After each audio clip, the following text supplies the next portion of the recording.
Multiple reports have stated that the Chicago Bulls are in control of the trade market, with the trade deadline just a couple of months away.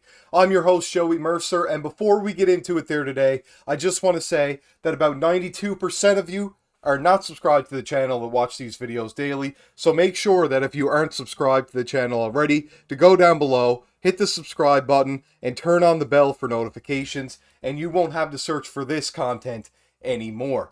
So, without further ado, we're going to get into the first topic of today, and that is Bulls in control. So, yeah, it seems like they do have a lot of pieces or assets, if you call it, that other teams are really interested in, and the trade deadline needs to be prepared and planned for ASAP, as the deadline is early February. So, it is important to know that the Bulls have Caruso, DeRozan, Lavine, even Vooch under the radar, as well as some role players that they picked up in the offseason that lots of teams have been eyeing. The report that I'll be citing for this is from Sports Illustrated, and it was titled saying, "The report says the Chicago Bulls will control the trade market this season." A report suggests that the Bulls will be dominating the trade market this year, and hopefully so, as it seems like a lot of things do need to be changed. We are playing great and just came off a great victory over the Philadelphia 76ers. Joel Embiid did put up 40 points, but Kobe White almost had a triple-double, and Vooch played very solid himself as well, and we came out with the victory at the end of the day, so it doesn't matter how well Joel Embiid played or even Tyrese Maxey, because we went home with the W without Zach Lavine once again. So let's get into more of the article. It started by saying, "Not a day goes by without a new rumor involving the Chicago Bulls pops up.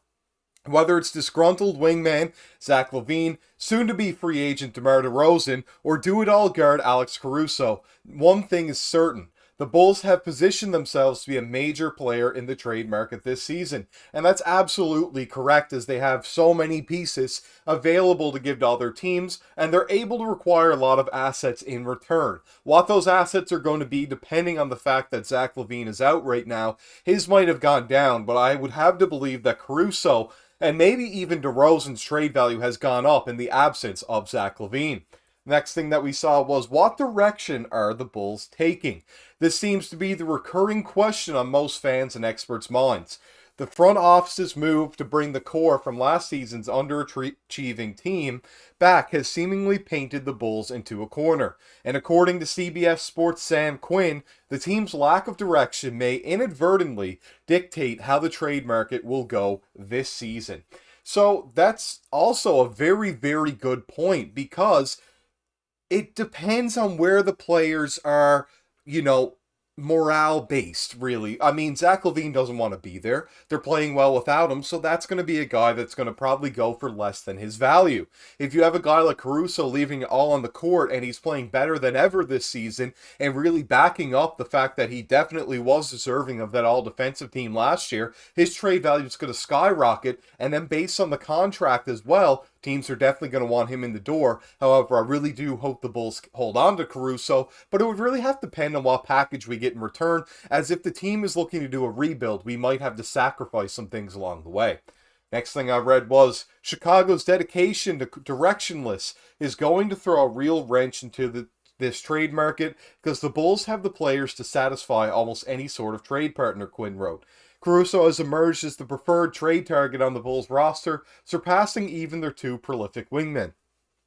Everyone wants Alex Caruso. He might be the best guard defender in the NBA, and he's not even earning 8 figures. Any contender can match money in a trade for him. If his shooting holds up, he can fit on any offense. Even if it doesn't, he's a deceptively valuable screener and connector that amplifies high IQ players on offense. There's a reason LeBron James loved playing with him, Quinn added. And that's something that you don't really see anybody talk about, is how good Caruso is IQ-wise on the offensive end. Although it might not show up high in the box score with the points per game, you are definitely going to get a guy that's going to make the right plays at the right times. And if you watch through those games, he looks way better than what it says at the end of the night on the box score, as he is doing a little bit of everything out there. And on the defensive end, the eye test definitely matches up there for being one of the better, if not the best perimeter defender in the NBA right now.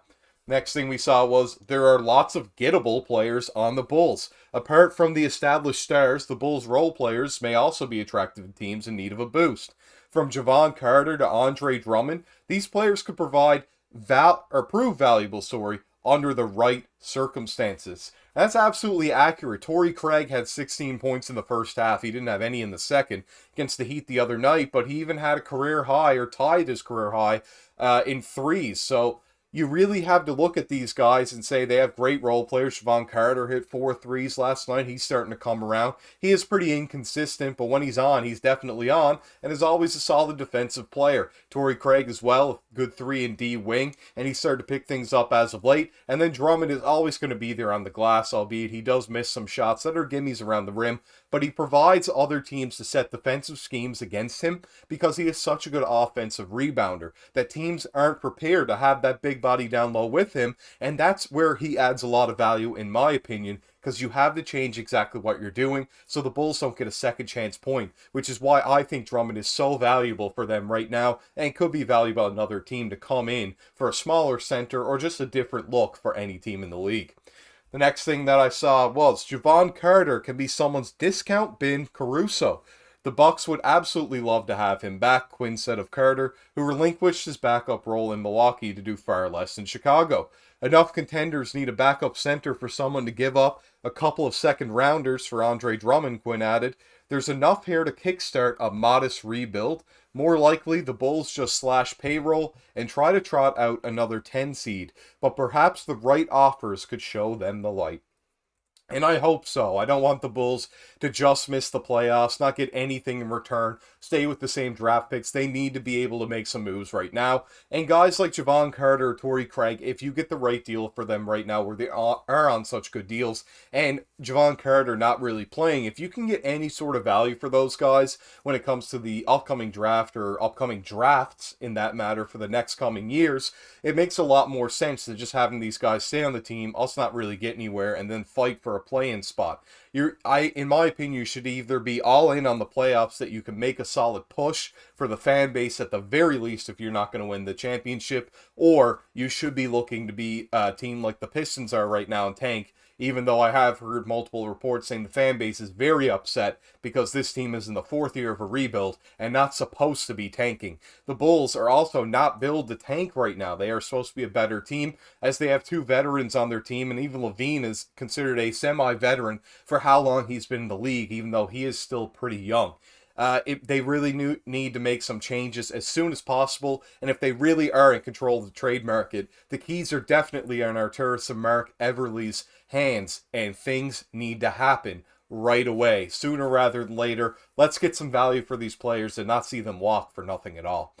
This has been your host, Joey Mercer. This has been another episode of Bulls Digest. We're trying to reach 1,000 subs here by Christmas, and I think thanks to all of you guys, we might actually hit that number. I want to thank you all, each and every single one of you that have subscribed to the channel. It means a whole lot to me and us here at Bulls Digest. And I'm glad to see people enjoying the content and even the criticism. We love to hear everything from you guys. Everything means a lot here on Bulls Digest. Make sure to go down below, like and comment on the video, and subscribe to the channel, and I'll see you in the next one.